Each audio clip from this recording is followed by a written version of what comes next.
Hello and welcome back to Career Mode. As you can see on screen or by the title, today will be a small bit of an episode in between the ending of Moto 2 and the start of GP, where we'll set up our Moto 3 team and we'll have a bit of pre-season and a bit of a team reveal and all that good stuff. So first up, the calendar. In Moto 3, Moto 2 I've done the full calendar. This year we're going to go for the 2021 calendar since we're in the GP class. So you could call it the COVID calendar. So we'll have two Qatars to start off. We won't go to Texas, won't go to Termas, so it'll be slightly different. So I decided to switch it up for GP. So official 21 for the first one. So here we are for the team reveal. Now I've already done design and I've edited so you can't see it until we have the big show off. I have a circulation of the design in a second. You'll see after this clip. But yeah, I'm pretty happy the way it turned out. My World Aprilia. I said I'd stick with the red, black and white. I was going to go red, white and green, the Italian colours, but I said red, black and white would be ideal. So I'm pretty happy with that. Now you get a close-up in much better lighting and a slow pivot around the bike. So you can see this year I've gone and changed my number from a white 4 front to a black, and I still have the green and orange in behind it. You can see Jason still on my leathers, and I may change my helmet down the line. We'll see. And I will be running a special livery for Magello. Might run one for Mazzano, but I don't have the livery made yet, but I know I'm going to run a special one for the home race of the team, and just a little special tribute to the team. Now here you see we will start our junior team. So set up a Moto 3 team, 200 reputation. I'm almost at the Moto 2 level, but we're starting a Moto 3 today. So here we are selecting the bikes. So we have KTM Parts Europe, Husqvarna, Oakley, Honda GoPro, KTM GoPro, and Gas Tissot. Now it says recommended riders and it says all the funds, the fees, blah blah blah blah blah. I've decided to go for Honda GoPro based on the fact that Honda was the best bike in Moto 3. And I always wanted to be on it in the Moto 3, and I was stuck with KTM, with the Bull Riders KTM Skull team. So we're gone with the Hondas just for that. So here is the team. These are the boys. So team manager, you see my two riders, M. Hernandez and Louis Robbie. I think it's Marsh. Actually, don't know his first name. His name is M. That's his name. His name is M. But Louis Robbie is the second rider. So up next will be the team reveal for them. So I'm actually really happy the way their bikes turned out. So you can see there's me in my team outfit, just in a generic MotoGP top. So I've gone for a complete black bike with a bit of accent of green. Now it looks pretty cool to me. I like it a lot. I like it a lot. Now here is a special moment here. This is the first time I rode a GP bike. So you see here in Valencia, this is the test after the Grand Prix weekend. They always do the test. Aprilia, because I was Moto 2 World Champion, decided to give me a handful of laps. I did an out lap, one fast lap and back in. So you'll see that now. These are my first time on the MotoGP Aprilia. So big moments here. It's just the first thing I must say, it is so quick. It just teleports between corners. It's going to take a lot of time to get used to. This outlap here now, we're just soaking it in, just enjoying the whole moment. Being a two-time world champion, and now we're in the MotoGP class. All the hard work has paid off, and we have our own MotoGP team. But yeah, so the livery you've seen, this is just the generic livery they gave me. I didn't choose it, so obviously this was before all the liveries were done. So this is what the team's livery was if you're just picked the bike in game. But yeah, it's incredible, this bike. It is silly fast. Obviously I've ridden loads of them in other mentions of the game, but riding it on board is just, it's a total different game.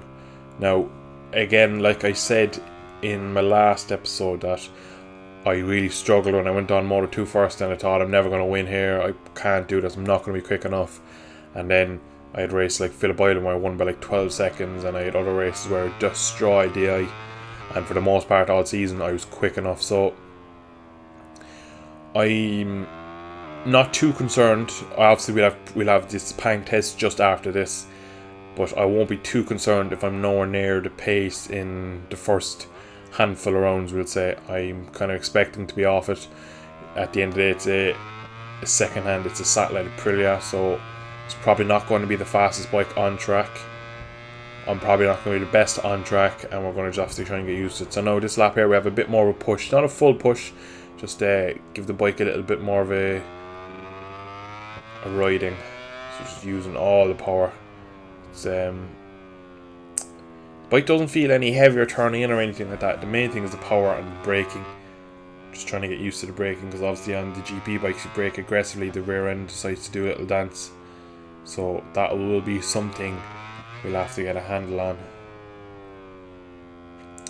But overall, I am absolutely delighted to get into the GP class. It's really is something special to be riding a GP class on board, especially that coming up after 2 World Championships. Like I said, I was a bit skeptical when I started the career mode. I thought I maybe bit off more than I could chew. Going in first person, for someone who's never played first person for more than a 3-lap race. And now I'm a 2-time world champion on 120 AI, so pretty happy with it. Now, it's going to be difficult in GP to replicate it, but we'll give it our shot. We'll give it our best shot indeed.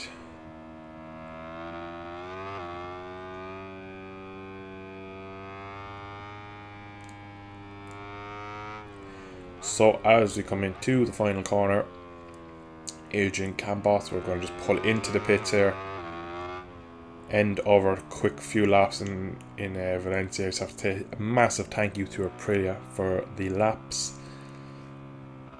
It gives me a taste of what I'm expecting to see in Sepang in a couple of months' time.